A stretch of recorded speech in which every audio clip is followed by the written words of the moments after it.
part of it. But first, let's go to the fashion. Let's go to the hats. Jenny Fannin Steele is with me from Forme Millinery Hat Shop. Good to see you. Thank you for having me. Well, last time you were here, well, you had the hats for certain, but you did not. No. You're an author. I'm an author. How's that feel? Very honored. Very, very honored.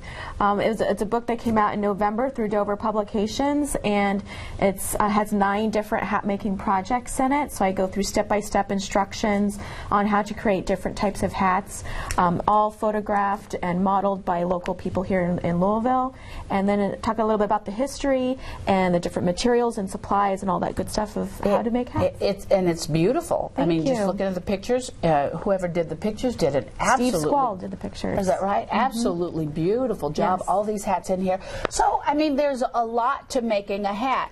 I forget about when I go to buy my hat. I just see the hat and think about and don't think about what it took to make a hat. Yes. But you do an awful lot. Yes, and I actually make them from scratch. There's not many people in the United States that actually make them the old traditional way like this. Why is that? Do you worry about there won't be milliners to come? Not necessarily. I think that it's a growing tradition.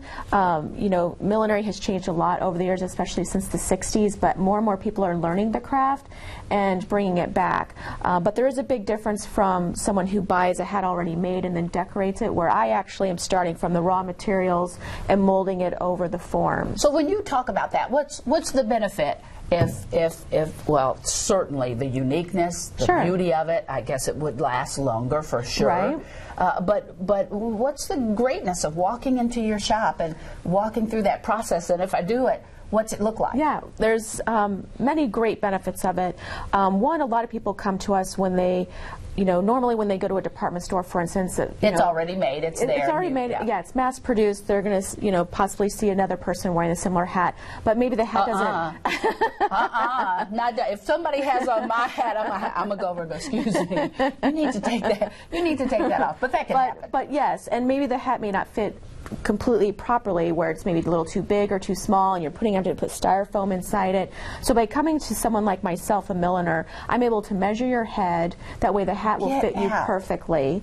If you have an outfit that you're pairing the hat with, bring the outfit. Yeah, That's bring what the I always outfit. do. We can then match up colors and coordinate that perfectly, try in different styles, and that way the hat is made specifically just for you. Well, when you talk about matching up colors like this here, you have people that actually, I mean, you can create your own pattern and color. You've got some friends that help you make your own material. I work with master dyers Justin and Nathan from Baz & Bee.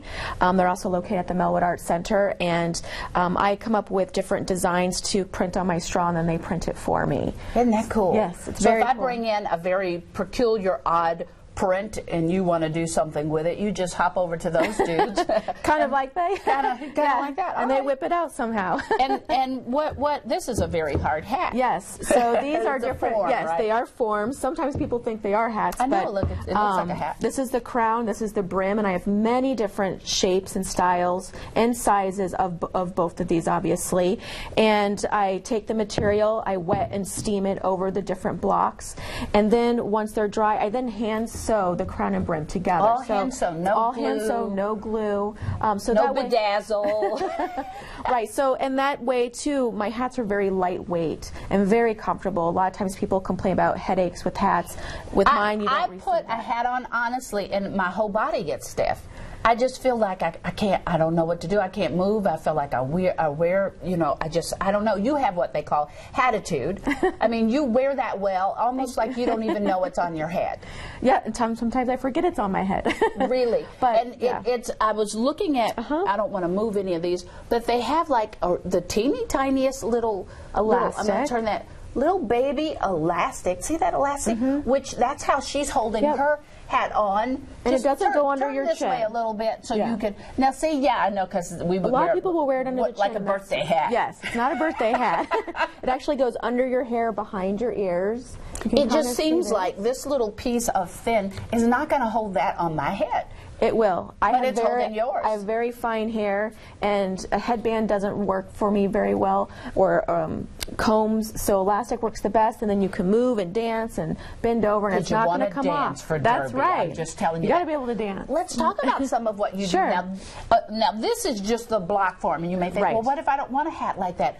Look at this one. Yes. Look at this one. What is that? That's gorgeous. So this is a technique that I created. It's actually liquid glass that I paint and then heat up and then sculpt into the different flowers. That is a lot of work. Do you Thank mind you. if I ask how much would something like that run? It's $4.50. Okay. Ladies, if you just passed out, now if you're going to Derby, you know you pay for your hats. You just do. That's beautiful, the little... Thank you. What kind of shape is that called, the blue one there? Oh, it's just a turned down brim, but it's very attractive. I just didn't want to say turn down brim and it had a fancy name for it, but there it is. It's like a breakfast at Tiffany kind of hat. It is, isn't it? Very That's, flattering style on a lot of people. And then this wide Then the large here. brim, Yep, very popular, of course, for Derby, people who love the large brim. But again, the crown, it's nice to have the two-tone colors. And when you go to someone like myself, a milliner, who makes them from scratch, I can do these custom colors. So now, let me ask you, I know, is what you have on called a fascinator? Yes. Is that, okay, so now that all these fascinators are like coming huge, how do you even... I just feel like I'm not creative. So how do you even know where to begin as to, like what? I just feel like I go in a hat shop and I go, what? Well, I don't know what to, I don't even know where to begin. Where do we start? Well, the best thing to do is when you don't know if you want a hat or fascinator, or even if you're even picked out your outfit yet, it's just to try on a lot of hats. A lot of times, especially if you're not used to wearing hats, just try on a lot of different styles. Try on the fascinators. A lot of times people have never even tried a fascinator. But again, it has to be worn the right way.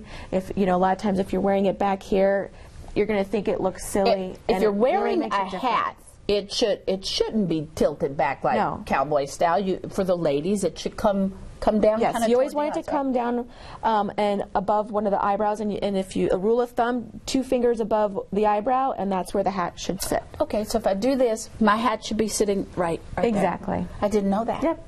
Okay, and then for the fascinators, can you put them anywhere or do? Usually there's a right or left to it. For my hats there is, the right way, a wrong way. But I'm sure for some other fascinators, you can do either. Okay, so here's the question of the century that's never been answered. Hat first or outfit first? I personally think you should go with the hat first. Really? I do. I mean, obviously I cater to both, but Let me tell you what happened. I bought a purple and green hat that I loved more than life. I loved it. I could sleep in that hat and couldn't find an outfit to match it. Really? Couldn't find I'm an outfit to surprised. match it. I was devastated. See, I think once you find the perfect hat that's going to just bright up your day and you're gonna wear it perfectly, the outfit should be easy. But if we get the outfit, we know we can come to you, and of you course. will make a Of hat course. that will Absolutely. brighten up your day. Of There's course. the information there for me. Millinery Hat Shop, their website there. They're at Melwood Art Center. They're very easy to find, 1860 Melwood. Probably when you get to Melwood, you're going to look around and even find your jewelry there, too. Tuesday through Fridays, 1 to 6 p.m., Saturday noon to 3.